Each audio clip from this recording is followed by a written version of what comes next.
আস্তে করে দরজা খুলে যখন ভিতরে উকি দিলাম, মনে হলো ঘরের ভেতর কিছু অস্বাভাবিক হচ্ছে। কমলা রানী সেখানে বসেছিল, আর তার পাশে একজন প্রায় ৬০ বছরের বৃদ্ধ ছিলেন। এমন একজন লোক কিভাবে আমাদের ২৫ বছরের কাজের মেয়ের সাথে এমন আচরণ করতে পারে, তা ভেবে অবাক লাগছিল। আমি তখনও নিশ্চিত ছিলাম না ঠিক কী ঘটছে।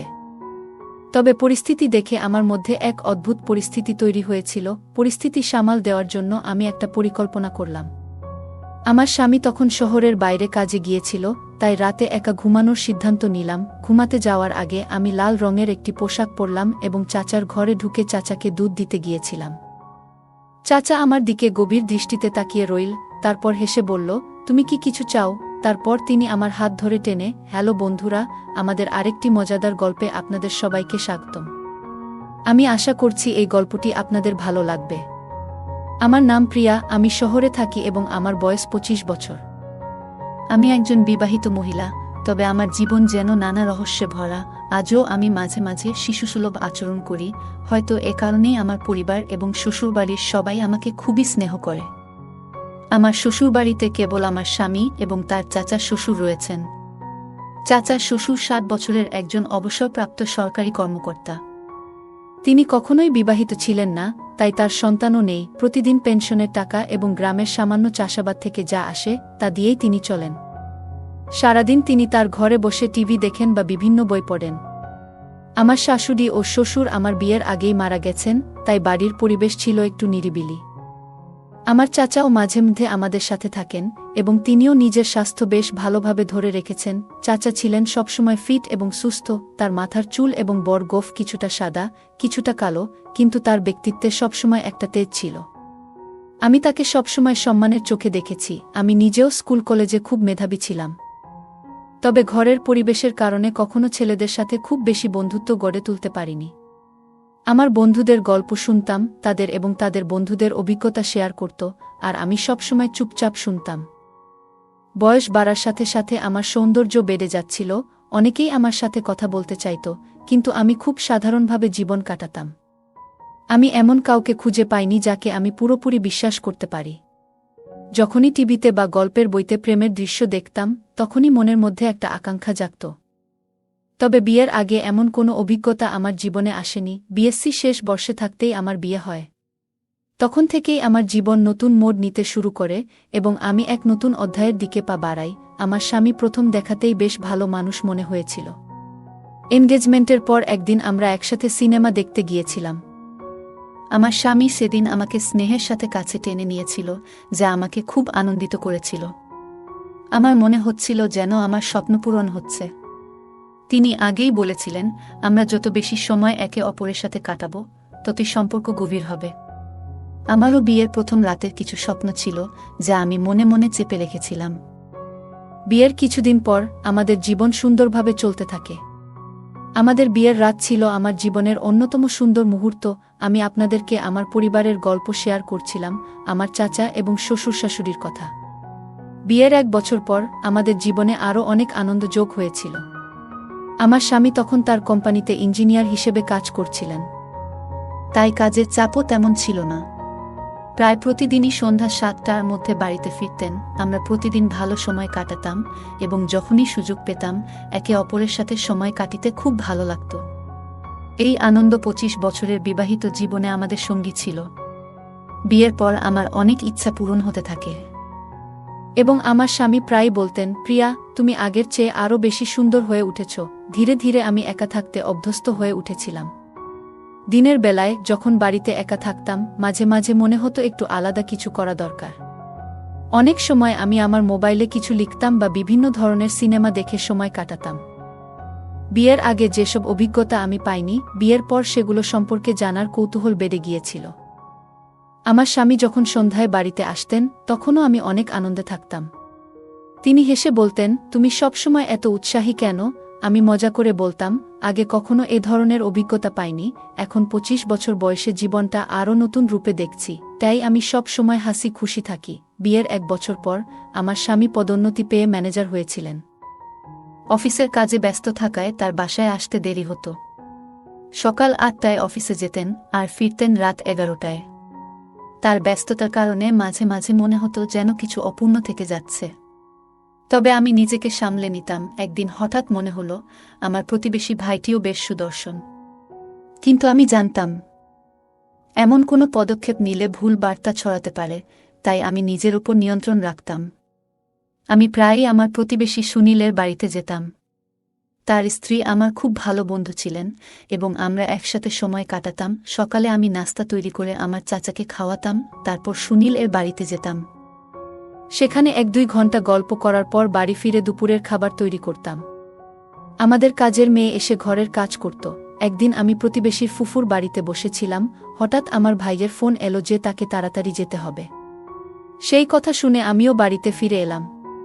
তারপর রান্নাঘরে গিয়ে দেখি বাসনপত্র পরিষ্কার করা হয়নি। আমি কাজ শুরু করলাম এবং সবকিছু গুছিয়ে নিলাম।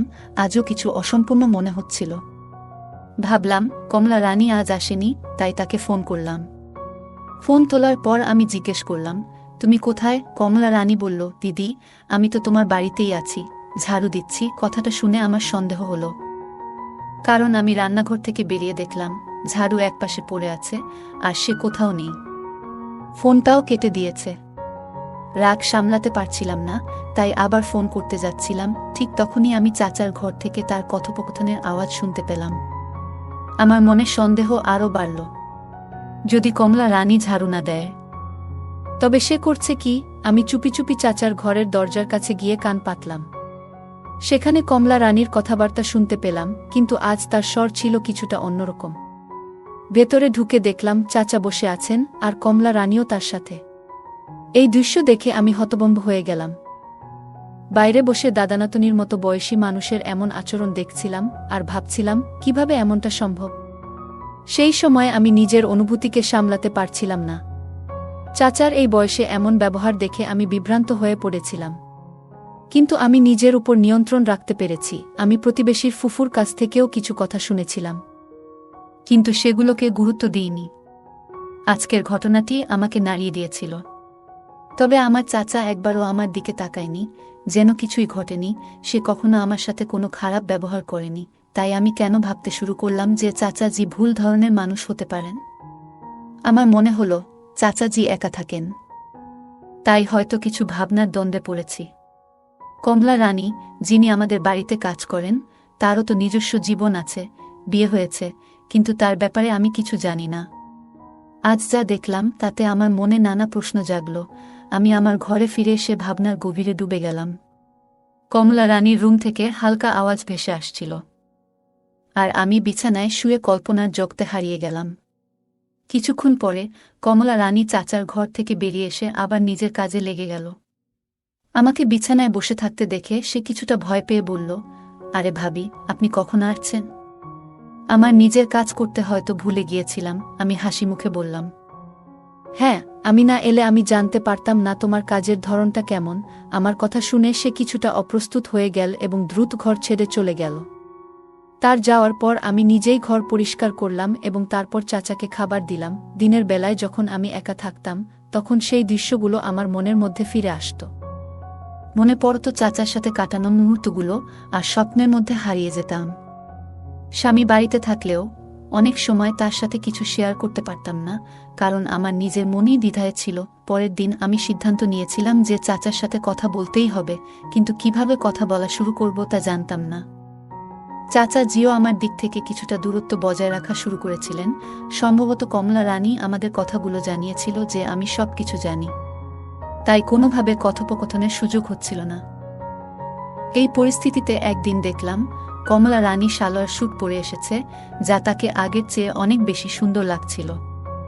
সে নিয়মিত চাচার ঘর পরিষ্কার করত এবং আমি তখন আমার রুমে বসে থাকতাম। ধীরে ধীরে লক্ষ্য করলাম চাচাও যেন একটু অন্যরকম হয়ে উঠছেন। যখনই কমলা রানী তার ঘরে যেত, দরজা ভেতর থেকে বন্ধ করে দিতেন। এ নিয়ে আমার মনে কিছুটা রাগ জন্মাচ্ছিল, কিন্তু আমি নিজেকে শান্ত রাখার চেষ্টা করছিলাম। এক পর্যায়ে নিজের মনোভাব পরিবর্তন করার সিদ্ধান্ত নিলাম। আমার পোশাক পরিচ্ছদে কিছু পরিবর্তন আনি এবং নতুন ডিজাইনের পোশাক পরা শুরু করলাম, যাতে আমার সৌন্দর্য ফুটে ওঠে। যখন কমলা রানী ঘরে থাকত, আমি আমার ঘরে থাকতাম। কিন্তু তার চলে যাওয়ার পর আমি চাচার সামনে যেতাম এবং এমনভাবে থাকতাম যাতে আমার সৌন্দর্য চোখে পড়ে। আমি লম্বা কুর্তি বা মাঝে মাঝে জিন্স ও স্কার্ট পরতাম। সকালে চাচাকে চা দিতে যেতাম, আর তিনিও বোধহয় বুঝতে পারতেন যে আমি তার কাছ থেকে কি চাই। বিকেলে আমরা প্রায়ই একে অপরের সাথে সামান্য কথাবার্তা বলতে শুরু করলাম। রাতের খাবারের সময় আমরা সংসারের নানা বিষয়ে কথা বলতাম। একদিন আমি চাচাকে জিজ্ঞেস করলাম কেন তিনি বিয়ে করেননি। তিনি মুচকি হেসে বললেন, বিয়ে জিনিসটা ভালো লাগে না আমার, তাই। আমিও হেসে বললাম, হ্যাঁ বুঝেছি। এমন সময় কমলা রানীও হেসে উঠল এবং সে বলল, তুমি সব জানো? আমি মৃদু হেসে বললাম, হ্যাঁ জানি, কিন্তু কথাগুলো সেখানেই শেষ হয়ে গেল। আসলে জীবনে অনেক সময় সঙ্গের প্রয়োজন হয়, আর সেই সঙ্গ মানসিক শান্তি এনে দেয়। তিনি হেসে উঠলেন, সবকিছু যেন ধীরে ধীরে স্বাভাবিক হয়ে আসছিল। এরপর যখনই কমলা রানী তার রুমে যেত, চাচা আর দরজা বন্ধ করতেন না, বরং একটু খোলা রাখতেন। কমলা রানীও এখন আগের চেয়ে স্বাভাবিকভাবে আচরণ করতে শুরু করল, আর আমিও তাদের সাথে হালকা মজা করতাম। যখন কমলা রানী কোনো কাজ করত, আমি বলতাম, এটা তোমার কাজ, আর সে মজা করে বলতো, হ্যাঁ ভাবি, সব হয়ে গেছে। এরকম হালকা মজার মধ্যে আমাদের দিনগুলো কেটে যাচ্ছিল। তবে চাচা এখনও আমার থেকে কিছুটা দূরত্ব বজায় রেখেছিলেন। আমি প্রতিদিন নতুন পদ্ধতিতে তার সঙ্গে কথাবার্তা বলার চেষ্টা করতাম। একদিন যখন আমি তাকে চা দিতে গেলাম, তিনি হঠাৎ তার খবরের কাগজ ছেড়ে আমার দিকে তাকালেন। তিনি আমার দিকে কিছুক্ষণ চেয়ে রইলেন। আমি অবাক হয়ে জিজ্ঞাসা করলাম, কি হলো? আপনি এভাবে তাকিয়ে আছেন কেন? তিনি হেসে বললেন, তুমি আজ নতুন শাড়ি পরেছ, খুব সুন্দর লাগছে। তখনই হঠাৎ তার জামার উপর কিছু চা ছিটকে পড়ল। তিনি একটু চমকে গেলেন, আর আমি চুপচাপ আমার রুমে ফিরে এলাম। কিছুদিন এভাবেই কেটে গেল। আমি লক্ষ্য করছিলাম চাচার মনোভাব আমার প্রতি একটু একটু করে বদলাচ্ছিল। তিনি এখন একটু স্বাভাবিক হচ্ছিলেন, কিন্তু তেমন সাহস পাচ্ছিলেন না কিছু বলতে। একদিন আমার স্বামী শহরের বাইরে ছিলেন কাজে। রাতে ঘুমানোর আগে আমি চাচার জন্য এক গ্লাস দুধ নিয়ে তার ঘরে গেলাম। তিনি হাসি মুখে বললেন, আমার জামাই তো খুব সুন্দর। আমি মুচকি হেসে বললাম, কি হয়েছে? আপনার চোখ তো আমার দিকেই। তিনি কিছুক্ষণ চুপ করে থাকলেন। আমিও কিছুক্ষণ পর উঠে চলে এলাম। চাচা বললেন, বসো বুমা, কিছুক্ষণ গল্প করি। আজ তো ভাতিজাও নেই। আমি বসলাম। তারপর আমরা বেশ কিছুক্ষণ গল্প করতে থাকলাম। রাত প্রায় 12টার দিকে আমি আমার রুমে ফিরে এলাম। রুমে ঢুকেই অদ্ভুত এক অস্বস্তি কাজ করছিল, তবে নিজেকে শান্ত করে ঘুমানোর চেষ্টা করলাম। চাচার আচরণ ধীরে ধীরে বদলাচ্ছিল, যদিও তিনি খুব ধীরে এগোচ্ছিলেন। মাঝে মাঝে মজা করে হালকা কথা বলতেন, আর আমি তার খাওয়া দাওয়ার যত্ন নিতাম। দিনের বেলা তিনি প্রায় ঘরে বসে পত্রিকা পড়তেন বা কোনো হিন্দি উপন্যাসে ডুবে থাকতেন। আমার ঘর থেকে পাশের বাড়ির জানালা দেখা যেত। একদিন যখন তিনি ঘরে বসে কিছু পড়ছিলেন, আমি স্নান করে বেরিয়ে এলাম এবং তোয়ালে জড়িয়ে চুল ঠিক করতে লাগলাম। ড্রেসিং টেবিলের সামনে দাঁড়িয়ে বাইরে তাকাতেই দেখি তিনি আমার দিকে তাকিয়ে আছেন। সেদিন আমার আলমারি থেকে একটি বিশেষ শাড়ি বের করলাম, যা আমাকে বিয়েতে উপহার দেওয়া হয়েছিল। নিজেকে একটু সাজিয়ে রান্নাঘরে গেলাম চা বানাতে। মনে মনে ভাবলাম, আজ হয়তো আমার নতুন সাজ লক্ষ্য করবেন। রান্নাঘরে চা বানানোর সময় দেখি তিনি এসে দাঁড়িয়েছেন। আমি শান্তভাবে দাঁড়িয়েছিলাম। তিনি একটু মিষ্টি হেসে বললেন, কিছু চিন্তা করো না, সবকিছু ঠিক থাকবে। তার এই কথায় আমি স্বস্তি পেলাম এবং পরিবেশটা ধীরে ধীরে স্বাভাবিক হয়ে গেল। আমাদের এইভাবেই দিন কাটতে থাকল। গল্পটা কেমন লাগলো জানাতে ভুলবে না। আরও মজার মজার রোমান্টিক গল্প শুনতে চাইলে ভিডিওটি লাইক, শেয়ার এবং চ্যানেলটি সাবস্ক্রাইব করতে এবং বেল আইকনটি ক্লিক করতে ভুলবে না। ধন্যবাদ।